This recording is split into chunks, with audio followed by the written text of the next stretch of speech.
Los tiempos obligan a hablar de tres temas. El primero y más importante, el de la Casa Gris, del hijo de López Obrador en Houston, quien se presume está metido hasta las narices en el problema de tráfico de influencias y conflictos de intereses, ya que cada día que pasa se saben más cosas de la relación entre una empresa que tiene contratos con Pemex, lo que la hace la número 15 en importancia, lo que no puede ser ni entenderse más que con la recomendación de alguien muy cercano al presidente como sería su hijo, para que incluso, como lo explicara Octavio Romero, el director de Pemex, en una de las conferencias matutinas, esta empresa ha tenido contratos desde la época de Calderón y de Peña con el gobierno, pero es destacable, según Mexicanos contra la Corrupción, que durante los meses que rentó la casa de uno de sus más altos ejecutivos de esta empresa, el hijo del presidente López Obrador, estos contratos se duplicaron. Casualmente quieren hacer creer que no es así, pero todos, incluso el mismo presidente, lo ha dicho. Todo lo que tiene que ver con estas cosas pasa por la aprobación y el conocimiento y obviamente la autorización del presidente. Y por eso el papel que juegan sus hijos en el gobierno toma relevancia y es motivo de escándalo. Eso lo tiene mal al presidente. Fue un bombazo que pegó en el eje de flotación de la credibilidad y el valor más importante que había enarbolado como candidato y como presidente, el combate a la corrupción, mismo que quedó hecho añicos y por los suelos. Tengamos por seguro que más cosas se sabrán y se verán. El segundo es el proceso de revocación de mandato, que se ha dicho hasta el cansancio, es un evento amañado de origen, ya que al negarle al árbitro las herramientas necesarias para validarlo y sobre todo cuando el presidente jamás ha reconocido una derrota en su larga carrera política, no habría por qué ser diferente ahora. Si Andrés Manuel perdiera, diría que el proceso estuvo maleado y lo usaría como excusa para arremeter contra el INE como lo ha venido haciendo. Eso mismo hizo Chávez en Venezuela cuando perdió un proceso similar. Sabemos por vista cómo empieza y cómo acaba esa película.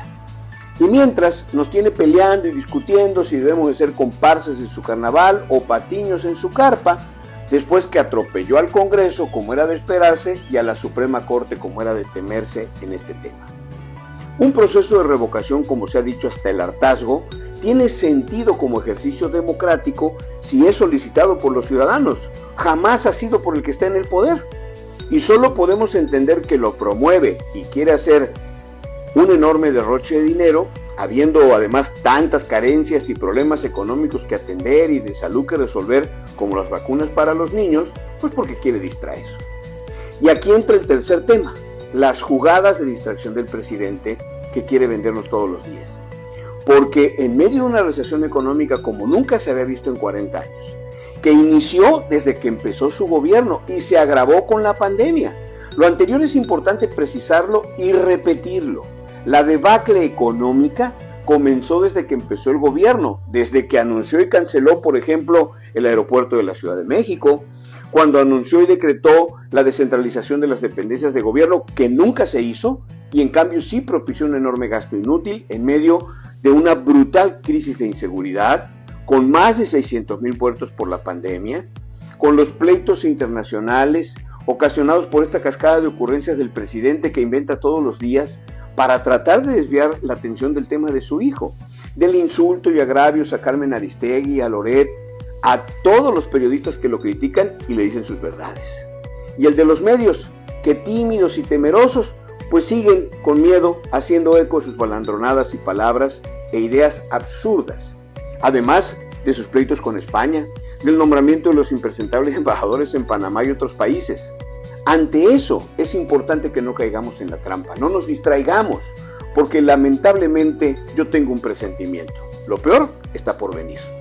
Será como cuando se descubre que el cura era pederasta y lo encubrían los jerarcas de alguna iglesia, o que el encargado de cuidar los dineros resultó ser el mayor ratero. Así descubriremos más corrupción.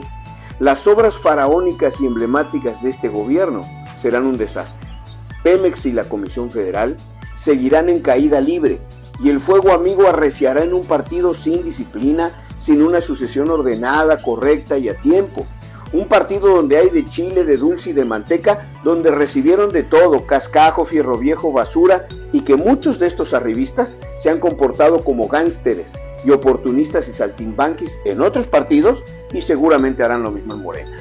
Por eso, concentrémonos en el 2024. Defendamos al INE con todo, dejemos de hablar sobre la revocación, sobre los nombramientos, sobre España, sobre los insultos del presidente y mejor señalemos los terribles errores y el funesto legado que dejará esta administración.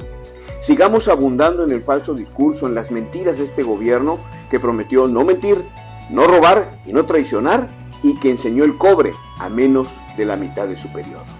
Soy Manuel Andrade. Hasta la próxima.